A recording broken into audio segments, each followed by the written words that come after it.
Okay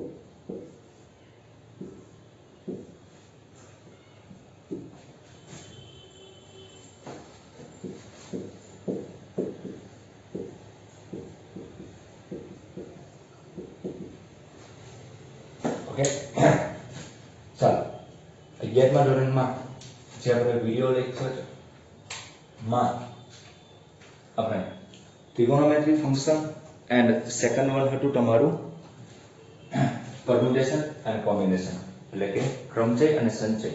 એની પહેલા આપણે ત્રિકોણમિતિ અને એના ગુણધર્મો જે ખૂબ જ લાંબુ ચેપ્ટર હતું એ આપણે કમ્પ્લીટ કર્યું હતું. 6 કે 7 જેટલી એક્સરસાઇઝ હતી. પછી ક્રમચય એન્ડ સંચય જે ફોર્મ્યુલા બેઝ નહોતું પરંતુ કન્સેપ્ટ બેઝ હતું, જેમાં 4 કે 5 એક્સરસાઇઝ હતી કમ્પ્લીટ કરી હતી. અને હવે આપણે આજ નવું યુનિટ સ્ટાર્ટ કરવાનું છે. તો નવા યુનિટની વાત કરીએ તો નવું યુનિટ છે એ આપણે આ સેમનું જ લઈએ. આવતા સેમમાં ઘણા બધા સારા એવા યુનિટ છે like limit and derivatives, probability, okay, statistics ના ચેપ્ટર ઇઝી પડે, આંકડાશાસ્ત્ર એવા બધા છે. ઘણા બધા ચેપ્ટર છે, લાઇન્સ એ પણ એક સારું એવું ચેપ્ટર છે, પરંતુ નેક્સ્ટ સેમમાં છે. ઇન કેસ તમારી સ્કૂલ 9મા મહિનામાં સ્ટાર્ટ થઈ જાય તો રૂબરૂ પાછા આપણે આ બધી વસ્તુ રિવિઝન કરશું. એટલે આ 10-12 દિવસના વચ્ચેના ગેપમાં લાઈક આજે 18 તારીખ થઈ તો 10-12 દિવસમાં આરામથી પૂરું થઈ જાય એવું ચેપ્ટર છે. હા, 2 કે 3 એક્સરસાઇઝ છે, એક્ઝામ્પલ ઝાઝા બધા આપેલા છે, પરંતુ બહુ ઈઝી એક્ઝામ્પલ હોય. આ ચેપ્ટર તમારે ખાસ તો કોઈ જગ્યાએ બહુ એટલું બધું યુઝ થતું નથી. કોઈ જી મેઇનમાં કે એડવાન્સમાં કે કોઈ ગુજસેટમાં આ ચેપ્ટરમાંથી પૂછાતું નથી. પરંતુ આ ચેપ્ટર શીખવું ફરજિયાત છે. જે ઇનઇક્વાલિટી શબ્દનો યુઝ કરે છે આમાં, અસમતાઓ, એનો ઘણો બધો યુઝ તમારે ફિઝિક્સમાં આવે, મેઇન મેથમેટિક્સનો ટોપિક છે, મેથ્સમાં ખૂબ જ જગ્યાએ આવશે કે ગ્રેટર ધેન લેસ ધેન કે greater than equal to less than equal to અથવા not equal to equal to છે. તો એ બધી વસ્તુ શું કહેવા માંગે છે, એ બધી વસ્તુ કઈ રીતના સમજાય એવી ચર્ચા આપણે શીખવાની છે. ઓકે, શું કહે છે unit number 6 linear inequalities. Linear inequalities, ઇક્વાલિટીઝ નો મતલબ તમને ખબર છે કે સમતા કહેવાય. ઇક્વાલિટી એટલે સમતા, ઇનઇક્વાલિટી એટલે અસમતા. આપણે લિનિયર નો મતલબ શું કરીએ આપણે? સુરેખ. શું કે ચાલો આપણે લિનિયર કોઈ વસ્તુ બોલે તો સુરેખ, લિનિયર ઇક્વેશન એટલે સુરેખ સમીકરણ એવું આપણે યુઝ કરતા હોય. લાઈક આપણે સિમ્પલ એક્ઝામ્પલ લઈએ x + y + 1 = 0. તો 2 વેરિયેબલ વાળું ઇક્વેશન છે. ઓકે, તો આ વસ્તુ તમારે સમજવાની છે. તો પહેલા આપણે એની ડેફિનેશન તો આની કોઈ હોય નહીં, હોય પણ એનો મતલબ સમજવાનો હોય. તો ડેફિનેશનની વાત કરીએ, કન્સેપ્ટ જોઈએ કે ઇનઇક્વાલિટીઝ કઈ રીતના આપણે સોલ્વ કરશું અને કઈ રીતના આપણે એના એક્ઝામ્પલ જોશું એ આપણે જોવાનું છે. ઓકે, તો હવે વાત કરીએ આપણે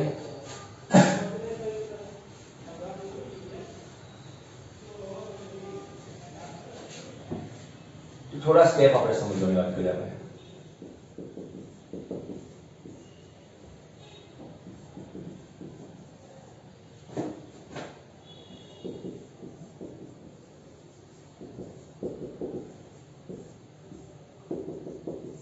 ચાલો થોડા સ્ટેપ સમજીએ કે ધારો કે a અને b એ કોઈ રિયલ નંબર માંથી હું આલ્ફા લઉં છું.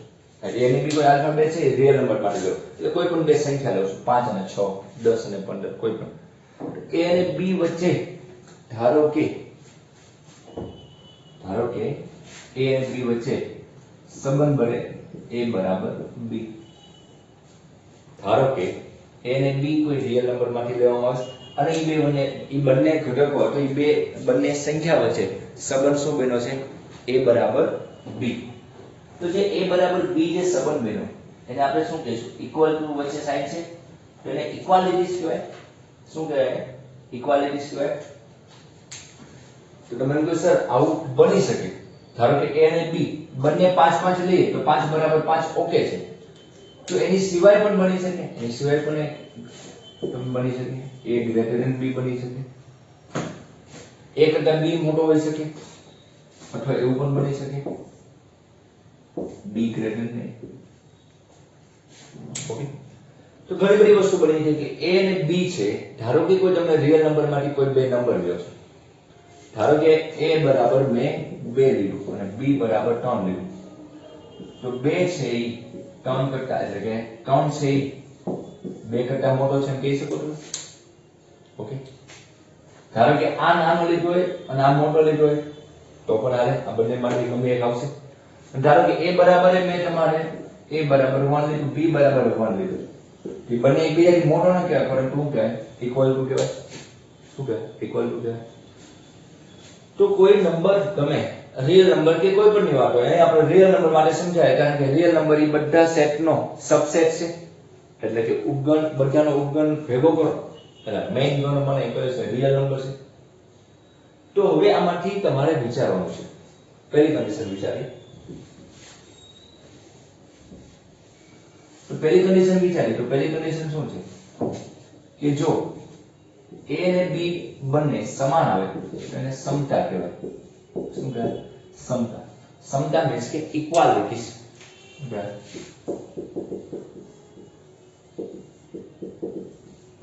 શું કહેવાય ઇક્વાલિટીઝ કહેવાય કે a અને b બંને કેવા છે સમાન આવે છે અને બીજી કન્ડિશન શું બની હતી a બરાબર b નથી a બરાબર b નથી શું કીધું a અને b ઇક્વલ નથી તો એ શું હશે તો એટલે કે therefore એ શું હશે ક્યાં તો a મોટો હશે અથવા કોણ મોટો હશે b મોટો હશે શું મોટો છે ક્યાં તો a મોટો હશે ક્યાં તો b મોટો હશે સમજ્યા તમે તો આવી જે છે એને તો નામ પણ લખ્યું a greater than b અથવા શું એને લખ્યું a less than b તો હવે તમને પહેલા સાઈન ખબર હોવી જોઈએ આ સાઈન ને શું વચાય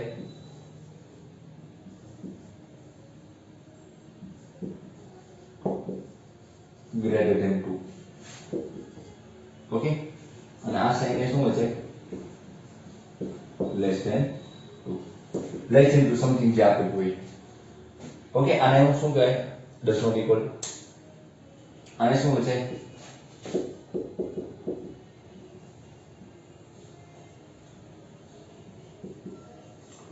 greater than or equal to શું છે greater than or equal to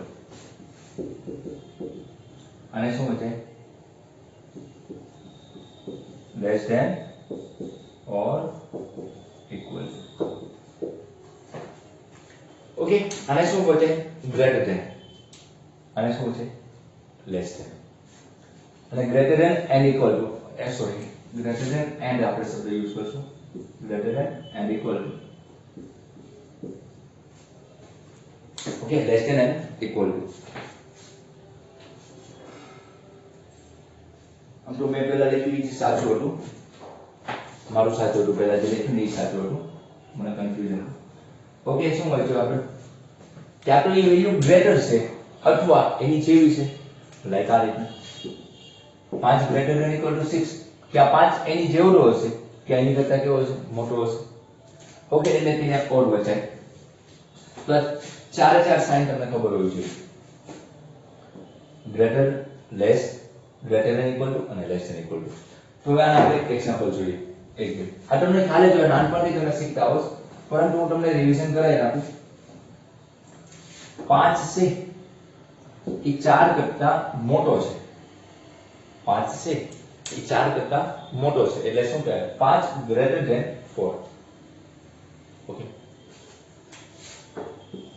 3 છે એ 5 કરતા નાનો છે તો 3 લેસ ધેન શું આવશે 5 આવશે શું આવશે 3 લેસ ધેન શું આવે 5 આવે 3 લેસ ધેન 5 આવશે ઓકે સમજાય તમને કે 5 છે એ 4 કરતા મોટો છે એમ બોલવું એટલે એને શું હોય છે ગ્રેટર ઘણી બધી વખત શિક્ષકો અથવા કોઈ પણ આ રીતના શીખવાડે કે જે બાજુ આ પાંખ ખુલ્લા હોય એ કેવું હોય મોટા હોય અને જે બાજુ અહીં આવતી હોય એ કેવું હોય નાનું હોય પરંતુ એવું બધું અત્યારે આપણે યાદ ન રખાય સીધું આપણને ખબર હોવી જોઈએ કે આને ગ્રેટર વચ્ચે આને શું વચ્ચે લેસ ધેન વચ્ચે તમને કહું 5 અને 10 વચ્ચે તો 10 એ 5 કરતા કેવો મોટો તો 10 ગ્રેટર ધેન 5 આવશે 5 છે એ 3 કરતા નાનો છે તો 5 ગ્રેટર ધેન 3 આવે અથવા એમ ઊંધું બોલો તો 3 લેસ ધેન 5 આવે શું છે 3 લેસ ધેન 5 અને શું છે 3 is less than 5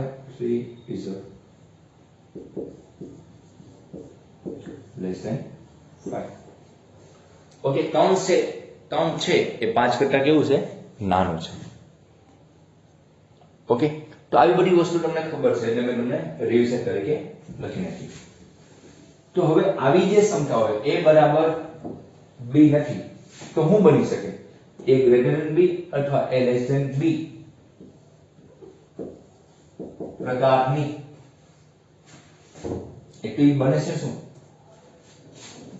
આપણે ફરી આપી દઈએ કે a બરાબર b હોય તો એને શું કહેવાય સમતા કહેવાય કારણ કે a અને b બંને કેવા છે સમાન છે a અને b સમાન ન હોય તો ક્યાં કેવું હશે a ગ્રેટર ધેન b હશે અથવા a લેસ ધેન b હશે છે ને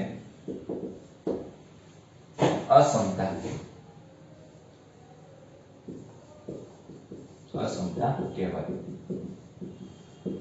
અને a ગ્રેટર ધેન b અથવા a લેસ ધેન b પ્રકારની અસમતાને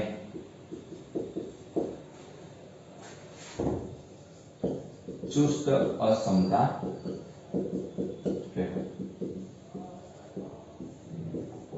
અંડરલાઈન કરજો ચુસ્ત એટલે સ્ટ્રિક્ટલી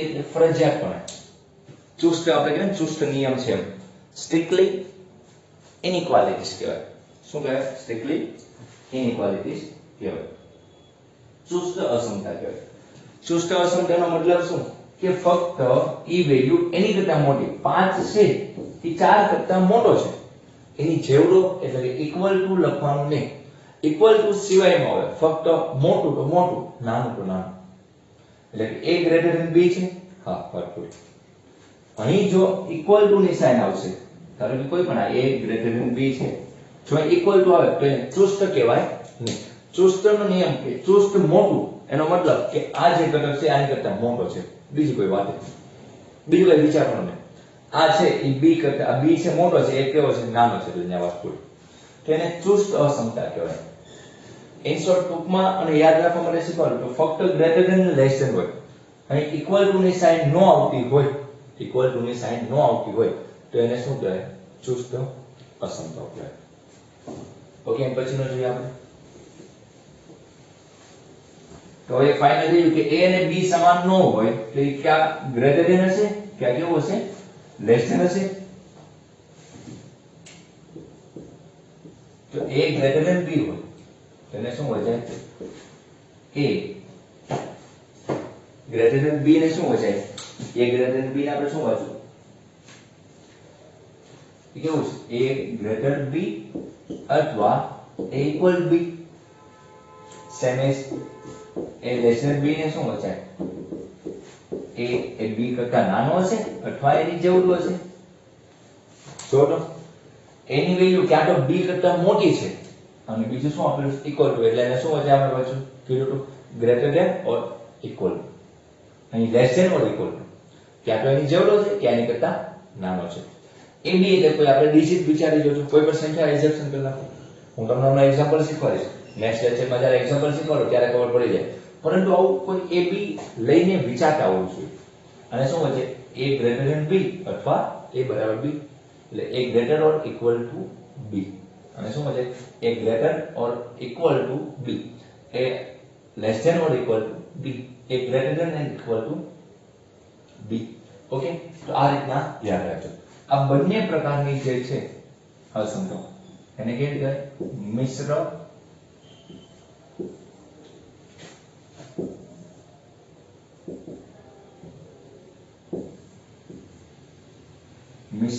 અસમતા. મિક્સર કહેવાય, તો શું કહેવાય? મિક્સર કહેવાય. મિશ્ર અસમતા કહેવાય. શું કહેવાય? મિશ્ર અસમતાઓ. એટલે બહુ સિમ્પલ રીતના મિશ્ર અસમતા એટલે કે એમાં ઇક્વલ ટુ આવી જતો હોય. એક તો ગ્રેટર છે અને ઇક્વલ ટુ છે. બંનેમાંથી કોઈ પણ એક હોઈ શકે એટલે એને મિશ્ર કહેવાય. લેસ ધેન પણ હોઈ શકે અથવા ઇક્વલ ટુ પણ હોઈ શકે. લેસ ધેન હોઈ શકે અથવા ઇક્વલ ટુ પણ હોઈ શકે. તેને શું કહેવાય? મિશ્ર. ઓકે, જો a બરાબર b હોય તો એને ઇક્વાલિટીઝ કહેવાય. એટલે a અને b સમાન છે. જો a બરાબર b નથી તો બે કન્ડિશન આવે, a ગ્રેટર ધેન b અથવા a less than b. a ક્યાં તો b કરતા મોટો છે અથવા a એ b કરતા નાનો છે. તો ફક્ત મોટો અને ફક્ત નાનાની ચર્ચા કરતા હોય એને ચુસ્ત એટલે કે સ્ટ્રિક્ટલી ઇનઇક્વાલિટીઝ કહેવાય. એટલે કે ચુસ્ત અસમતાઓ કહેવાય. કારણ કે અસમતા શા માટે કીધું? a બરાબર b નથી ત્યારે આ બધી વસ્તુ આવે.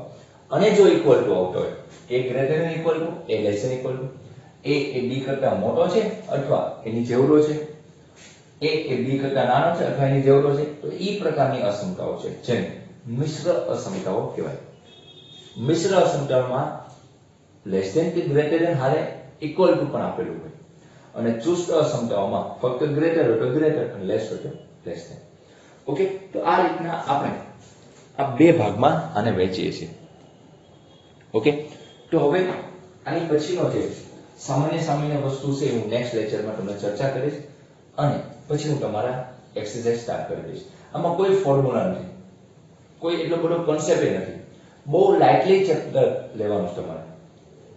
હું તમને એક્ઝામ્પલ આવશે ત્યારે તમને શીખવાડીશ કે આ રીતના એક્ઝામ્પલ સોલ્વ કરો. એક સોલ્વ કરો તો બીજા 5 આવડતા જ હોય એવા સિમ્પલ હોય, પરંતુ હું તમને બધા એક્ઝામ્પલ સોલ્વ કરાવી દઈશ. ઓકે, તો કાલના લેક્ચરમાં આ જે મેં કરાવ્યું એ થોડું રેડ કરતા આવજો. કાલ હું રિવિઝન કરાવીને આ પછી આગળ થોડા એવા એક્ઝામ્પલ લેશું અને પછી એક્સરસાઇઝ સ્ટાર્ટ કરશું. ઓકે, આજ માટે એટલું રાખીએ. Thank you.